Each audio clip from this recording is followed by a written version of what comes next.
shift in the bottom. I symbolize that as that. And then it starts repercussions, and then you get tsunamis and tremendous ocean activity.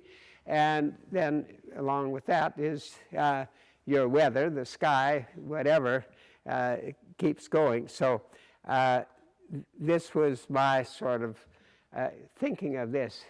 The year after that, the huge tsunami hit, and so I call this the aftermath. Again, I'm using the three symbols, but some of the problems that were created, and human beings get in the way of what our little planet does naturally. We happen to be in the way. It's anyhow. So, and we didn't do the back wall yet either. Okay, and this is just one of the earlier ones that I made, a diptych, and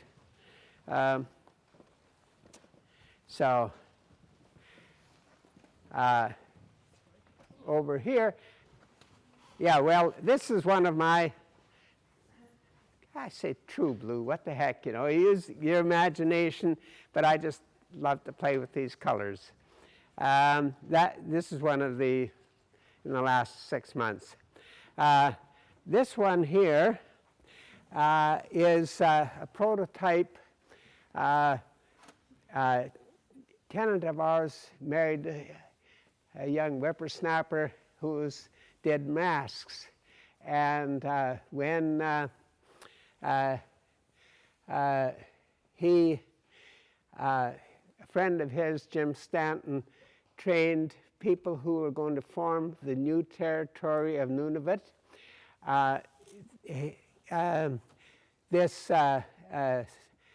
He said, these are people, these are basically the civil servants. These are the people who are the founding fathers of this new territory. So he was doing likenesses of them in masks, and he asked me, I see your plywood, and I like that. Could you make some matte backdrops for that? And I said, sure. So, okay. So I had a half a dozen prepared, and then we got a phone call from someone that, what's her name? She does the bulletin now. Margot? Kate Margot? No, not bulletin. Comments anyhow, but she did bed and breakfast, and she phoned me up and she said, there's Unitarians that want to live and come to a Unitarian home for a weekend, and would you mind taking them because I'm full? And I said, sure, fine. So these two people came, and one happened to be James Bottom, and then turned out he was married to a Unitarian minister, and so they stayed upstairs in our loft, and when he came down, he said, you got some rather different, interesting art. And well, I say, I like to play around. And so he said, well, I do a bit of art myself. Turns out he's James Bottoms, who does these two-story dolphins, and he's got a gallery in Santa Clara, is it? Down on the California coast. And Santa Barbara? That's one. Anyhow, so he said, well, you're the artist. I said, I've picked your brains. What about these matte backgrounds? He said, yeah, they're okay. But he said, you know where these masks belong? Right on your paintings. They're indicative of all sorts of, you can use your imagination. So anyhow, we sent my paintings mounted on these two people in Nunavut, and they told us that 3 of them were going to be hung when they had the opening ceremonies in Nunavut. So anyhow, this is a little rework here. I had done this one. I had a huge piece and I wasn't happy with it, so I reworked the bottom of it. So it's part of the old and part of the new. So here's my other certification one. I said I had 3 of them.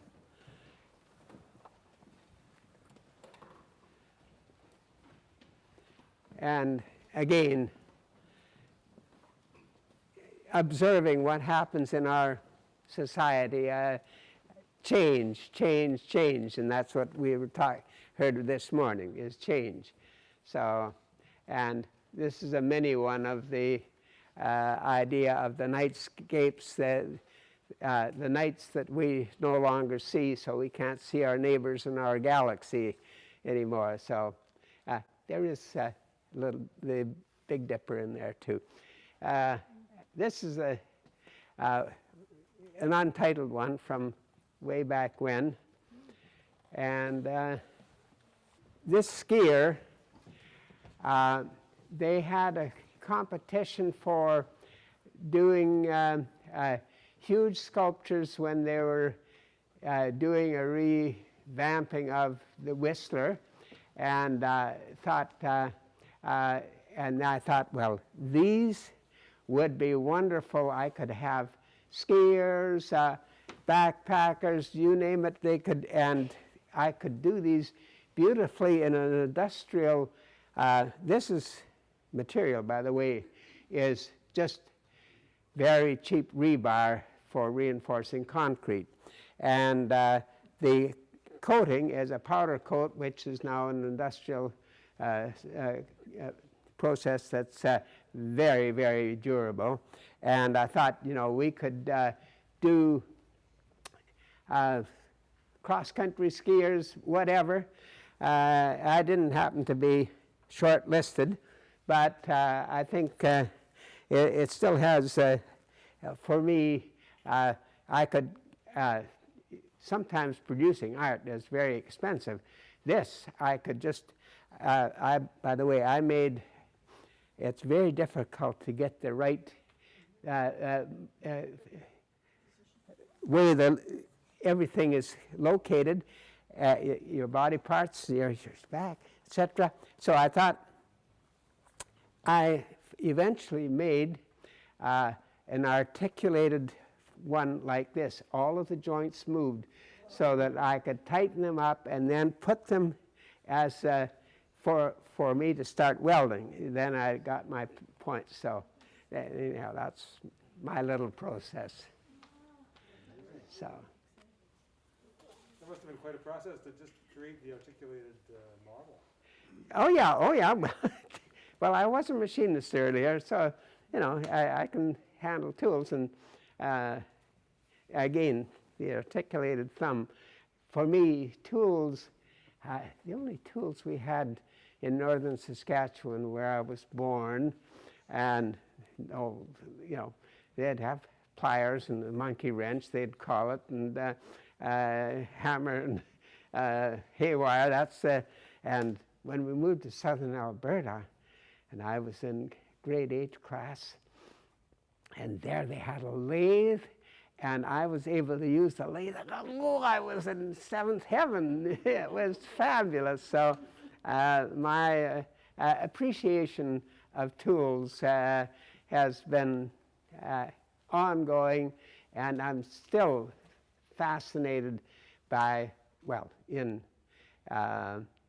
chemistry, what they can do, again, part of the tools and part of the process. And for me, I never cease to wonder at where are we going next? Who knows, But if I lived another 90 years, maybe I'd see some of this.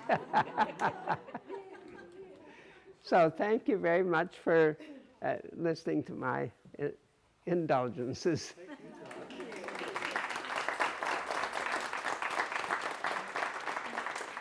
John, you were responsible for these motifs here as well. All of these coppers, there were 130 of them altogether. So there was a young skinhead artist who did, and if you look, these on the other side, you can get his name. I put it in there, his name, and Wolfgang Gerson had talked to him, but they hadn't come to any conclusion yet as to what which pieces were going to be covered. But through some letters, we finally realized that these are the features that they wanted to have covered. And by the way, we wanted to get these coppers up there, but for it to remain permanently copper, it really, I thought, well, you can spray it with lacquer, etc. But that eventually, finally, I found a furniture making factory that coats like beds, brass beds, etc. And in this brass, they do a coating with that. And by the way, the textures there, again, we didn't want it to be just flat. And the textures is, what are we going to do? And I tried all sorts of textures, but the Gerson girls, not quite right. They were there, at that time. And finally, I took one of my paintings and I just rubbed it over my paintings. So all of these are just a rubbing of my paintings. So, and by the way, the coppers on this side, when you get a ladder up here, and I put them all up, by the way. Yeah. When you get a ladder up here, it's so steep, and the coppers were nailed on with escutcheon nails. Anybody know what escutcheon nails are?